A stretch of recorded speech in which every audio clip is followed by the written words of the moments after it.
Assalamualaikum warahmatullahi wabarakatuh. Inilah kisah kekejaman para kaum Quraisy terhadap Rasulullah Shallallahu Alaihi Wasallam. Di samping Abu Lahab yang namanya diabadikan oleh Allah Subhanahu Wa Taala dalam Al-Quran, ada lagi temannya, yakni Abu Jahal laknatullah alaih. Pada suatu hari, Abu Jahal melihat Rasulullah Shallallahu Alaihi Wasallam pergi ke masjid untuk sholat. Seketika Abu Jahal menghampiri Rasulullah dan melarang beliau pergi ke masjid untuk mengerjakan sholat.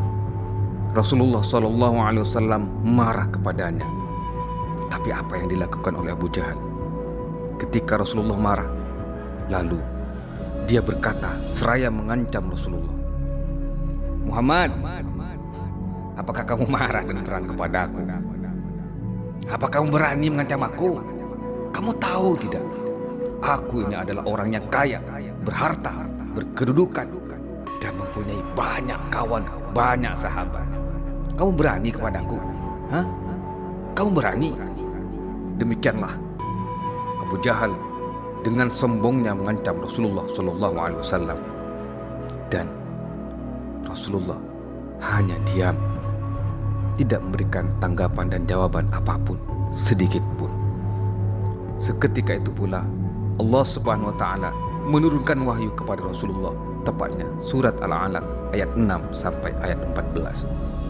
Kalla innal insana layatgha ar-ra'ahu istaghna inna ila rabbika ar-ruj'a ara'aita alladhi yanha 'abdan idza shalla ara'aita in kana 'alal huda aw amara bit-taqwa ara'aita in kadzdzaba wa tawalla alam ya'lam bi anna Allaha yara.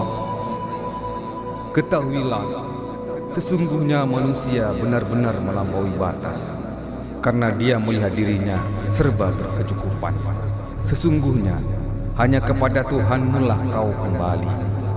Bagaimana pendapatmu tentang orang yang melarang seorang hamba ketika dia mengerjakan sholat? Bagaimana pendapatmu jika orang yang melarang itu berada di atas kebenaran atau dia menyuruh bertakwa kepada Allah? Bagaimana pendapatmu jika orang yang melarang itu mendustakan dan berpaling?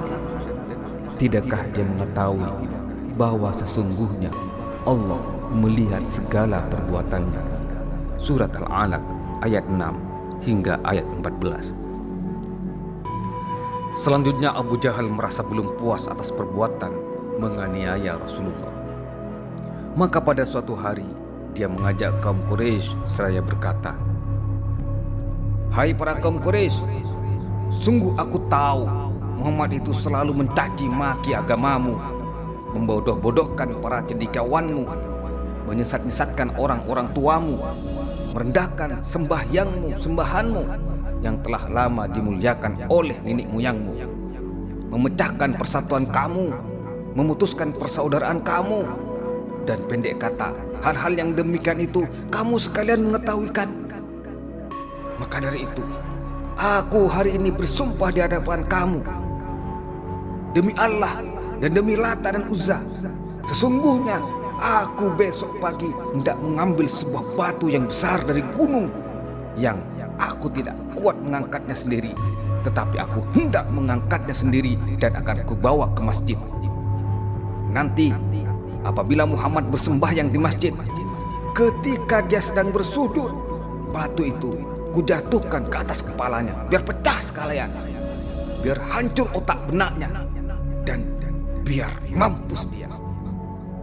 Jika aku mengerjakan ini, kamu boleh menolong aku atau boleh melarang aku.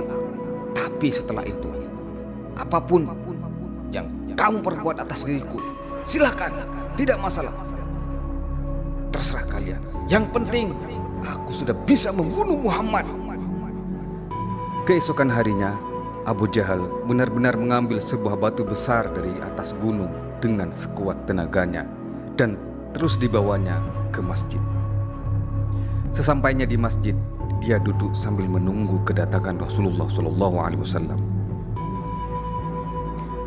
Ketika Rasulullah Shallallahu Alaihi Wasallam datang ke masjid, beliau tidak sadar sedang ditunggu oleh Abu Jahal dengan batu besar yang siap dilemparkan kepadanya.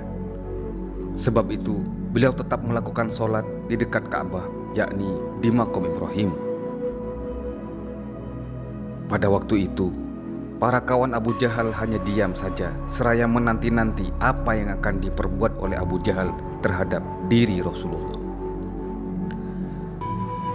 Ketika Rasulullah SAW sedang melakukan sujud, benar saja Abu Jahal mengangkat batu besar itu dan berjalan perlahan tapi mantap ke arah Rasul untuk melemparkan batu besar tersebut. Hingga tak jauh dari Rasulullah SAW melakukan sholat, tiba-tiba Abu Jahal tidak melangkahkan kakinya lagi. Dan sungguh di luar perkiraan, Abu Jahal, dia lari terbirit-birit seperti ketakutan, sangat-sangat ketakutan. Tubuhnya gemetar dan mukanya pucat seperti baru saja melihat hal yang sangat-sangat mengerikan. Kawan-kawannya yang melihat perbuatan Abu Jahal itu terkejut dan tercengang melihat keadaan Abu Jahal.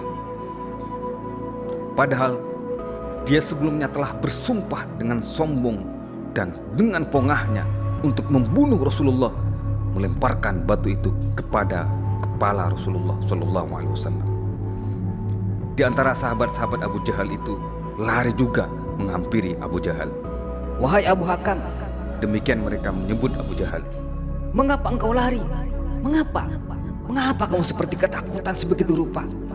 Ada apa, Abu Hakam? Ada apa? Mengapa kamu tidak jadi melemparkan batu itu?" Pertanyaan-pertanyaan mereka dijawab oleh Abu Jahal dengan suara parau dan ketakutan. "Kamu tahu, aku mendekati Muhammad, hendak menjatuhkan batu.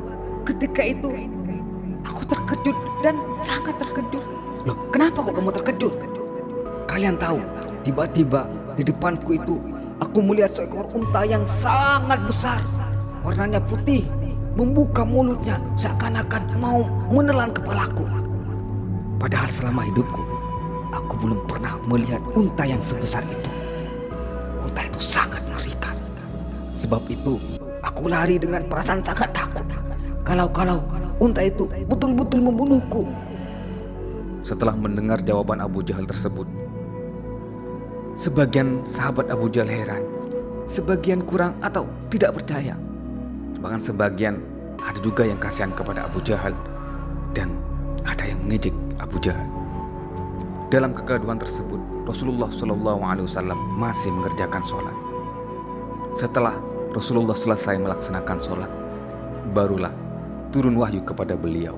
"Kalla la illam yantahi lanasfa'an bin nasiyah nasiyatin kadhibatin khati'ah falyad'u nadiyah sanad'u zabaniyah la tuti'hu wasjud waqtarib." Ketahuilah, sungguh jika dia tidak berhenti berbuat demikian, niscaya kami tarik ubun-ubunnya, yaitu ubun-ubun orang yang mendustakan lagi durhaka. Maka biarkanlah dia memanggil golongannya untuk menolongnya. Kelak kami akan memanggil malaikat Zabaniyah. Sekali-kali janganlah kamu patuh kepada mereka, dan sujudlah dan dekatkanlah dirimu kepada Tuhan. Surat Al-Alaq ayat 15 hingga 19. Allahumma salli ala Sayyidina Muhammad wa ala alihi wa sahbihi wa sallim. Demikianlah salah satu contoh kekejaman Abu Jahal terhadap Rasulullah SAW.